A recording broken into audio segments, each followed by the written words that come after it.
नमस्कार, मैं दीपक शर्मा और मेरे इस YouTube मंच पर आपका स्वागत है। 2022 का उत्तर प्रदेश का चुनाव और इस चुनाव को अभी से 2024 का सेमीफाइनल माना जा रहा है। अगर बीजेपी ने यह चुनाव जीता तो बीजेपी को चैलेंज देना एक तरह से मुश्किल ही नहीं, नामुमकिन होगा। और बीजेपी अगर यह चुनाव हारी तो योगी ही नहीं, नरेंद्र मोदी और अमित शाह की उल्टी गिनती शुरू हो जाएगी पार्टी के भीतर से ही।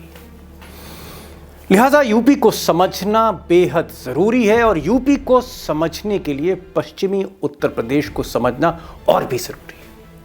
आज बात हम पश्चिमी उत्तर प्रदेश की करने जा रहे हैं, इस सुपर सीरीज में इलेक्शन की। सारे तथ्य आपके सामने होंगे, पूरे फैक्ट सामने होंगे। बस मेरी गुजारिश कि इस वीडियो को आपको आखिर तक देखना है, क्योंकि पश्चिम को समझना है, उस पूरे किसान आंदोलन को समझना है, जाट पॉलिटिक्स को समझना है, अखिलेश कितनी चुनौती लेकर आ रहे हैं जयंत चौधरी के साथ और क्या काट अमित शाह करेंगे वहां। ये सारी चीजें आपको इस एपिसोड में पता लगने जा रही हैं। अब सब उत्तर प्रदेश का जो पश्चिमी इलाका है, जिसके आप सारे ज़िले देख रहे हैं, जिसमें मुजफ्फरनगर है, मेरठ है, बागपत है, गाज़ियाबाद है, नोएडा, ये सारे जो डिस्ट्रिक्ट्स आप देख रहे हैं, ये कभी भी बीजेपी का गढ़ नहीं रहा। ये गढ़ रहा है चौधरी चरण सिंह का, जब जाट और मुसलमान एक होकर लोकदल को वोट देते थे। और उसके बाद इस जगह को छीन लिया मायावती ने, काशीराम ने। क्यों? क्योंकि यहां दलित वोट बैंक बड़ा मजबूत है और दलित पर जब मुसलमान आके मिलता था तो मायावती स्वीप करती थी। लेकिन साहब 2013 में मुजफ्फरनगर में एक दंगा हुआ और उस दंगे की जो लपट थी, लौ थी, वो ऐसी फैली कि उस सांप्रदायिक ध्रुवीकरण से जब जाट और मुसलमान, वो जो चौधरी चरण सिंह की अमानत थी, उसी में खयानत, जिसका लाभ बीजेपी को मिला। और 2013 के बाद दोस्तों बीजेपी ने अपना परचम फहरा दिया। 2014 में स्वीप, जिससे मोदी हो गए। उसके बाद 2017 में जब योगी को मैदान में उतारा गया था विधानसभा चुनाव में, स्वीप।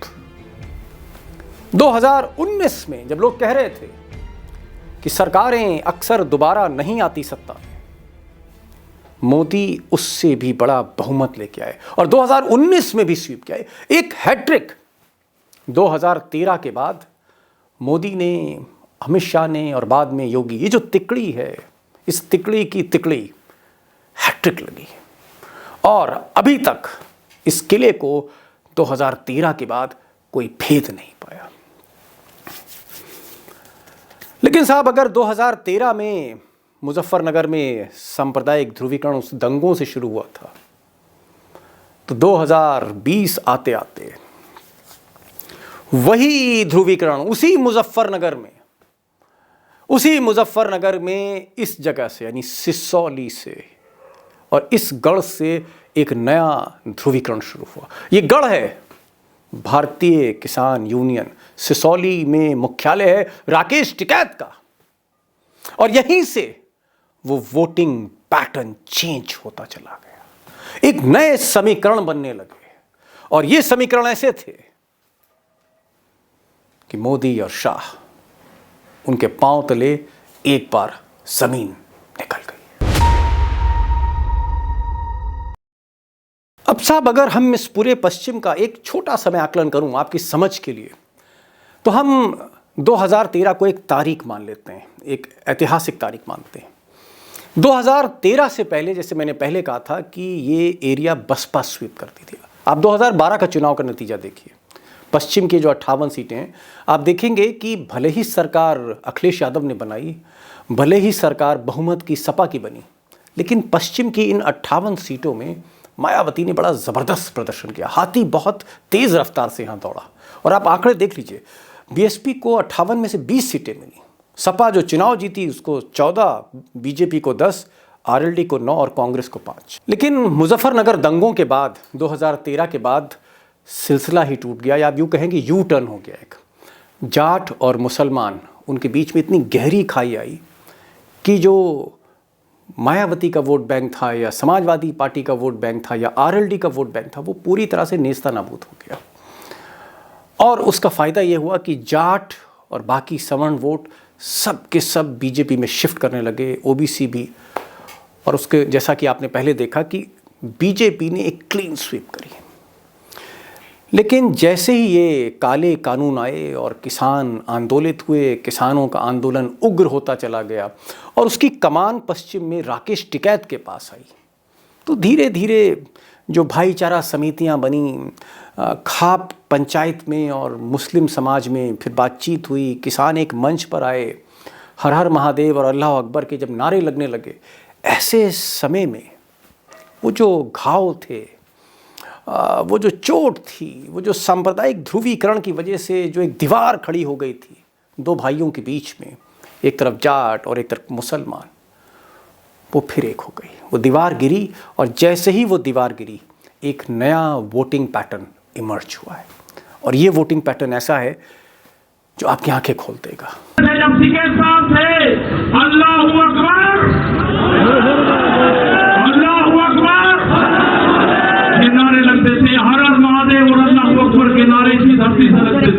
दोस्तों, मैंने कभी भी ये जो प्राइवेट सर्वे एजेंसीज हैं, चाहे वो सी वोटर हो, एक्सिस हो, चाणक्य हो, जो भी हो, इनके आंकड़ों पर, इनके स्टैटिस्टिक्स पर हमने कभी यकीन नहीं किया, चाहे वो एग्जिट पोल हो, चाहे कोई भी चुनावी सर्वे हो। लेकिन हाँ, जो इलेक्शन कमीशन के जो चुनाव हैं, उनके जो नतीजे हैं, उनके जो निष्कर्ष हैं, उनको हमेशा से हमने पैमाना माना। और उत्तर प्रदेश में जो सबसे लेटेस्ट चुनाव हुए हैं इलेक्शन कमीशन के, स्टेट इलेक्शन कमीशन के, वो पंचायत चुनाव थे जो इस साल हुए, पिछले साल 2021 में। और वही सबसे ताज़ा चुनाव हैं। और मैं चाहूँगा कि इन ताज़ा चुनाव के जो आप निष्कर्ष देखेंगे, तो ना सिर्फ मोदी और शाह, जो चुनावी पंडित हैं, उनके भी होश उड़ जाएंगे। तो देखते हैं पहला नतीजा, ये बिजनौर का है। मैं आपको 3-4 सैंपल दे रहा हूँ। बिजनौर का देखते हैं। बिजनौर में 56 वार्ड थे और 56 वार्ड में भाजपा ने सिर्फ 7 सीटें जीती। आरएलडी को 4 मिली, बसपा को 5 और समाजवादी पार्टी को 20। 56 में 20, एक स्वीप समाजवादी पार्टी का पंचायत चुनाव में। अब हम मेरठ में देखते हैं। मेरठ में 33 वार्ड थे और इन 33 वार्ड में जो पंचायत सदस्यों के चुनाव हुए, जो डायरेक्ट वोटिंग होती है, जो किसान चुनते हैं, मैं जिला पंचायत अध्यक्ष की बात नहीं कर रहा, वो तो सरकारी चुनाव है, मैं पंचायत सदस्य की बात कर रहा हूँ। तो उसके हम नतीजे मेरठ के देखते हैं। 33 वार्ड है, भाजपा को सीट मिली 5, बसपा को 8, आरएलडी को 8, सपा को 7, निर्दल को 5।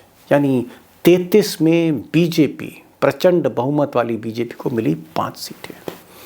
एक और देख लेते हैं, बागपत की देख लेते हैं। और बागपत में बीजेपी को 4, समाजवादी पार्टी को 4, आरएलडी को 9 और बसपा को सिर्फ 4 सीटें भाजपा को। एक चीज़ क्लियर हो रही है पंचायत चुनाव के डायरेक्ट चुनाव से कि बीजेपी बुरी तरह हारी। एक ऐसे चुनाव में जिसको सरकारी कहा जाता है, और मोदी जी ने जहां किसानों के लिए इतना कुछ किया, राशन फ्री कर दिया, उनको 2-2 हज़ार रुपये साल के 6,000 रुपये दिए और तमाम योजनाएं चलाई, उन सब योजनाओं के बावजूद किसानों ने, या यूं कहें रूरल इंडिया ने, पश्चिमी उत्तर प्रदेश में बीजेपी को वोट नहीं किया। बीजेपी बुरी तरह हारी। और यहीं से घबराहट शुरू हुई थी मोदी और अमित शाह की।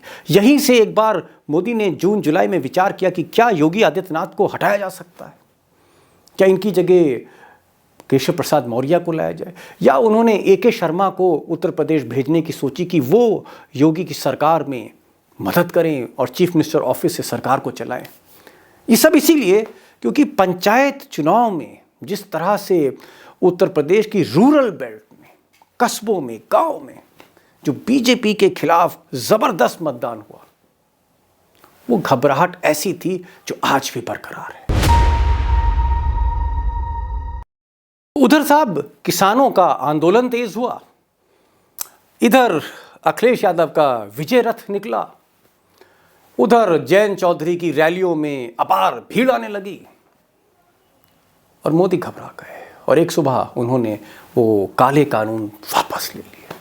लेकिन वापस लेने के बाद इस आंदोलन पर कोई भी असर नहीं पड़ा, बल्कि एमएसपी एक नई मांग उभर कर सामने आई और उसके बाद मोदी जी ने वहां पर अमित शाह अपने सेनापति को पश्चिमी उत्तर प्रदेश का सूबेदार बनाकर भेजा कि आप जाइए और ये जो पश्चिम की बेल्ट है उसको आप संभालिए, छोड़ दीजिए देश, छोड़ दीजिए उत्तर प्रदेश, आप सिर्फ पश्चिम देखेंगे। और अमित शाह जाहिर तौर पर उनके पीछे एक कॉरपोरेट का बड़ा पैसा, धन की कमी नहीं, संसाधनों की कमी नहीं, और उन्होंने सोचा कि किसी तरह से हम आरएलडी को तोड़ें, किसी तरह से बसपा से कहें कि भाई आप मुसलमानों को ज़्यादा यहाँ पर तरजीह दीजिए। उन्होंने योगी से कहा कि आप सबसे पहले बिजली जो है वो आधी कर दीजिए, उसका जो टैरिफ है आधा करिए। उन्होंने कहा कि गन्ने का जो भुगतान है उसमें तेज़ी लाइए। अमित शाह ने ये सारे के सारे फैसले धड़ाधड़ लिए, लेकिन साहब राकेश टिकैत कहाँ मानने वाले, जयंत चौधरी कहाँ मानने वाले, भीड़ बढ़ती गई।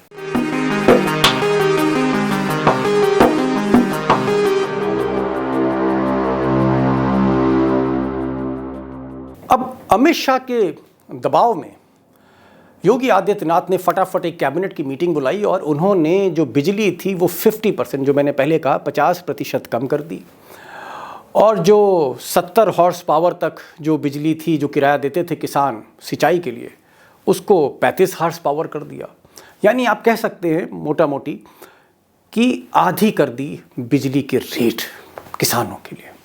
और इस पर अखिलेश यादव ने एक ट्रम्प का इक्का चल दिया, उन्होंने बिजली ही फ्री कर दी। समाजवादी सरकार बनने पर 300 यूनिट बिजली घरेलू फ्री होगी और इसके साथ साथ हमारे किसानों की पूरी सिंचाई पहले की तरह फ्री होगी, माफ होगी।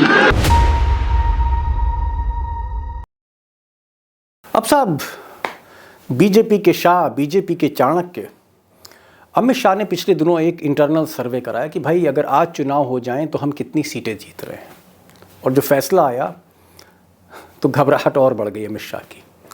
अब अमित शाह चाहते हैं, जो उनके नज़दीकी लोग हैं जिनसे मेरी भी बात हुई है, उनका ये कहना है कि अमित शाह चाहते हैं कि मायावती बहुजन समाज पार्टी से ज़्यादा मुसलमानों को टिकट दे, कि उनको आगे किया जाए, सो दैट एक सांप्रदायिक ध्रुवीकरण हो और उनका दलित वोट भी इंटैक्ट रहे। दूसरा, अमित शाह ने जो वोटर लिस्ट बनवाई, या यूँ कह सकते हैं कि उनकी देख रेख में या उनकी सलाह मशवरे पे जो वोटर लिस्ट तैयार हुई, उस वोटर लिस्ट में कोशिश ये करी गई कि साहब ज़्यादा से ज़्यादा जो भाजपा के वोटर हैं उनका नाम चढ़े लिस्ट पर, और जो विपक्ष का वोट है जहाँ तक कैंची चल सकती है उस पर चलाया जाए।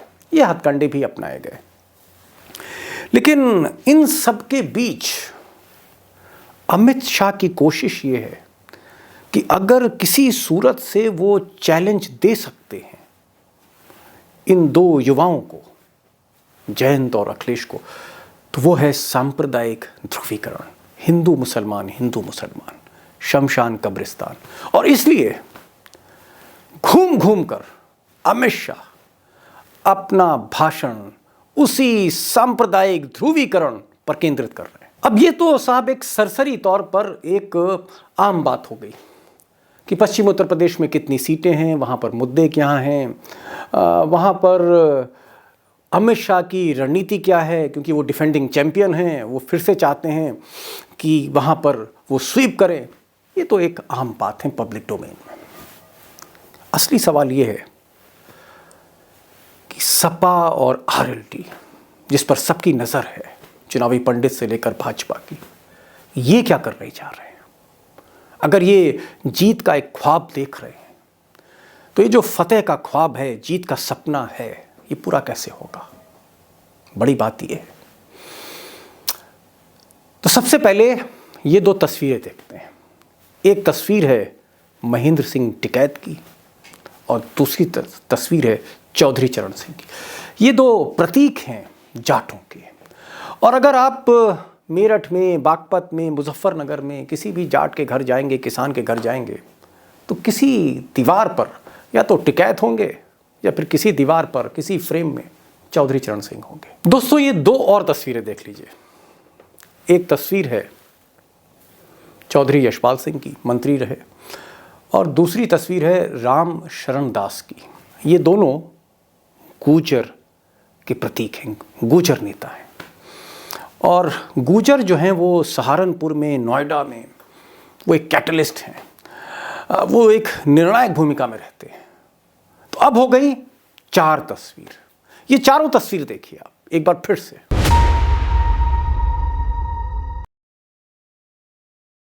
अब ये चारों तस्वीरें क्या कह रही हैं? ये चारों तस्वीरें ये बता रही हैं कि जाट, उनके प्रतीक, उनका वोट बैंक इस वक्त सपा और आरएलडी के साथ है। गुर्जर, जैसे मैंने बात करी यशपाल जी की, मैंने बात करी रामशरण दास जी की, उनके जो परिवार हैं वो भी समाजवादी पार्टी के साथ है।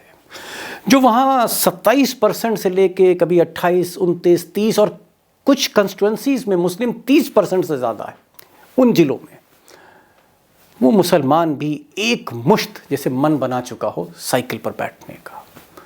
और फिर यादव और फिर ओबीसी, ये जो एक फ्लोटिंग वोट है, कहीं कहीं 1-1.5% ब्राह्मण भी ठाकुर योगी से नाराज़ होकर कुछ फैसला ले सकता है। लेकिन मैं पूरे तौर पर पश्चिम में ये नहीं कहूँगा कि ब्राह्मण जो है कहीं वो सपा और आरएलडी के साथ। लेकिन गुर्जर, जाट, मुस्लिम, यादव और ओबीसी, एक बड़ा चंक जिसके पीछे खाप की, किसानों की बैकिंग है, ये सपा और आरएलडी के साथ।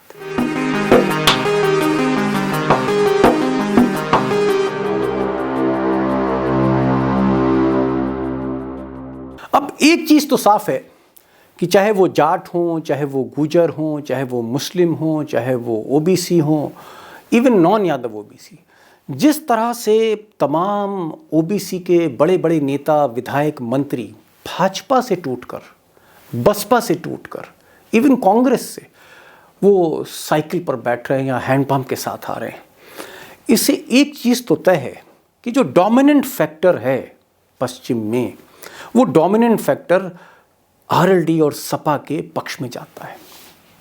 लेकिन इसका ये मतलब नहीं है कि अखिलेश की और जयंत की राह आसान हो गई। राह आसान नहीं है, कई रोड़े हैं। सबसे बड़ा रोड़ा जो है वो सीट एडजस्टमेंट का है। पहले जयंत चौधरी कह रहे थे हमें 50 सीट दे दीजिए। अब ये मुमकिन कैसे है कि अगर अखिलेश 50 सीट आरएलडी को दे देंगे तो बाकियों को क्या बांटेंगे और खुद किस पर लड़ेंगे? वो सीट फिर घटते घटते 36 पर आ गई। अब 36 के बाद भी अखिलेश तैयार नहीं है और वो चाहते हैं कि 27-28 पे फैसला हो। एक चीज़ और, आरएलडी के साथ जो दिक्कत है वो ये है कि आरएलडी 2013 के बाद कोई चुनाव नहीं जीत पाई। अगर आप पंचायत चुनाव हटाते हैं, चाहे वो 2014 का चुनाव हो, चाहे वो 2017 का चुनाव हो, चाहे वो 2019 का चुनाव हो, सफलता नहीं मिली। आप ये कह सकते हैं कि हार की हैट्रिक। और इस वजह से आरएलडी के पास आज जनता तो है, किसान आंदोलन से या आप कह सकते हैं चौधरी अजीत सिंह के देहांत के बाद जो सिंपैथी है, खाप का जो समर्थन है, वो सब है। और जो बड़ी रैलियां जयंत चौधरी ने करी हैं, वो रैलियां ये जाहिर करती हैं कि भीड़ टूट रही है, लोग साथ खड़े हैं। लेकिन क्योंकि पिछले कई सालों से, बरसों से जयंत कोई सीट नहीं जीते, तो वो जो मजबूत उम्मीदवार होता है, मजबूत कैंडिडेट होता है, वो आरएलडी के पास नहीं। बहरहाल जो बीत गया सो बीत गया।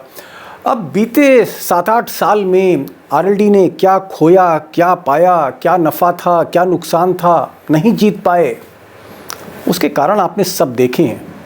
लेकिन जो पॉजिटिव पॉइंट है, जो सकारात्मक पॉइंट है, वो ये है कि जब से ये किसान आंदोलन शुरू हुआ है, जब से टिकैत का साथ मिला है, अखिलेश का साथ मिला है, जनता का साथ मिला है, जाट और मुसलमान साथ हुए हैं गुजर भी आए, वो भी मैंने बताया आपको। उससे एक रिवाइवल ऑफ आरएलडी, राष्ट्रीय लोकदल, रिवाइवल ऑफ जयंत चौधरी हमने देखा। और एक चीज़ हम कहेंगे, जो पहली लिस्ट उम्मीदवारों की जारी हुई है आरएलडी और समाजवादी पार्टी की, जो अखिलेश यादव ने एक लंबी बैठक के बाद जयंत चौधरी के जो लिस्ट जारी की, कुछ अच्छे नाम हैं। जैसे मिसाल के तौर पर आप देखें, मीरापुर से बीजेपी के सिटिंग एमएलए अवतार सिंह भड़ाना, एक बहुत बड़ा गुजर का नाम। मैं जानता हूं कि 1999 में अवतार सिंह भड़ाना अटल बिहारी वाजपेयी की सरकार में वो एमपी थे, और फिर 10 साल वो कांग्रेस में रहे, यूपीए 1 यूपीए 2 में एमपी रहे, और फिर उन्होंने चुनाव जीता मीरापुर मुजफ्फरनगर से और विधायक बने। हालांकि उनको मंत्री नहीं बनाया गया, नाराज़ थे। उनको आरएलडी में शामिल किया जयंत चौधरी ने। एक बहुत बड़ा, मैं कहूँगा, एक ट्रम्प कार्ड खेला उन्होंने। और मीरापुर से, मुजफ्फरनगर से वो अवतार सिंह भड़ाना को नोएडा जेवर ले आए। और जेवर इसलिए क्योंकि वो गुजरों का गढ़ है। अवतार सिंह गुजरों का एक बड़ा चेहरा है, और गुजर जो हैं वो नाराज़ हैं, वो भी मैंने आपको बताया था किस वजह से। तो अवतार सिंह भड़ाना एक बड़ा चेहरा। अब आप देखें एक और चेहरा खतौली से, जो लड़ा रहे हैं राजपाल सिंह सैनी, ये भी नामी गिरामी नेता रहे उत्तर प्रदेश के, और एक अच्छा कैंडिडेट आरएलडी ने राजपाल सिंह सैनी के रूप में चुना है। तो जहाँ पर उनको गुजरों की ज़रूरत है, वहाँ उन्होंने एक बड़ा गुजर फेस लिया जयंत चौधरी ने। जहाँ उनको जाटों की ज़रूरत है, वहाँ जाट तो खैर वो हैं ही उनके पास। जहाँ उनको सैनी की ज़रूरत है, तो सैनी को उन्होंने लिया है। जहाँ उनको लगता है कि भाई यहाँ पर जाट और मुस्लिम, ये जो समीकरण ओबीसी का अच्छा बनेगा, तो वहाँ जैसे उन्होंने मोहम्मद यूनुस को ले लिया है बुलंदशहर में, हाजी यूनुस को, माफ़ कीजिएगा, हाजी यूनुस को उन्होंने लिया है। तो ये जो कॉम्बिनेशन उन्होंने बनाया है, मुझे लगता है कि भले ही लोग कहते रहें, लेकिन आरएलडी की का अब तक का जो चयन है वो सही है, और ये टक्कर दे सकता है अगर मैं कहूँगा कि एक यूनाइटेड एफर्ट्स की तरह आरएलडी चुनाव में आगे बढ़ती है। एक और फ़ायदा जो सपा और आरएलडी को मिलने वाला है वो ये कि बीजेपी से जो ओबीसी के बड़े चेहरे आ रहे हैं, स्वामी प्रसाद मौर्य के आने के बाद, उसमें एक चेहरा है धर्म सिंह सैनी, मंत्री रहे, कद्दावर नेता सैनियों के, और इनका आना ये भी एक बहुत बड़ी उपलब्धि मैं कहूँगा इस गठबंधन के लिए। मैं बहुजन समाज पार्टी में रहा, 3 बार विधायक बना, कैबिनेट मंत्री बना, अभी जिसका सूपड़ा साफ करके हमारे हैं उसमें भी रहा। लेकिन जो मानवता, जो व्यवहारिकता, जो सद्भावना, जो भाईचारा आपने देखा है, दुनिया के किसी नेता में नहीं है। तो बहरहाल जो उत्तर प्रदेश में जीत का सूरज है, ऐसा लगता है कि इस बार पूरब से नहीं, वो पश्चिम से उगेगा। और ये जो हमने पहली किस्त आपको दिखाई इलेक्शन सुपर सीरीज़ की, हमारी कोशिश रहेगी कि जैसे जैसे ये चुनाव बढ़ेगा, नामांकन शुरू हो गए हैं आगे, और फर्स्ट फेज़ के बाद सेकंड फेज़ के बाद थर्ड फेज़, 7 चरणों में चुनाव होना है।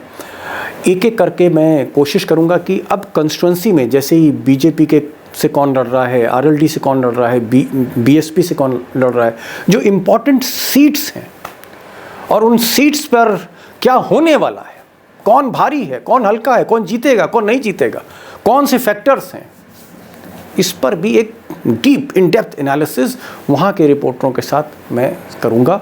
और ये हमारा जो किस्त है इलेक्शन पर वो जारी रहेगी। आज बस इतना ही, लंबा वीडियो हो चुका है। मैं सिर्फ इतना कहूँगा कि आप ना सिर्फ शेयर करें, ना सिर्फ कमेंट करें, लेकिन अगर आपने बेल आइकॉन अभी तक नहीं दबाया तो प्लीज़ दबा दीजिए, क्योंकि आपको नोटिफिकेशन पहले मिलेगा, जो खबर आएगी सबसे पहले मिलेगी।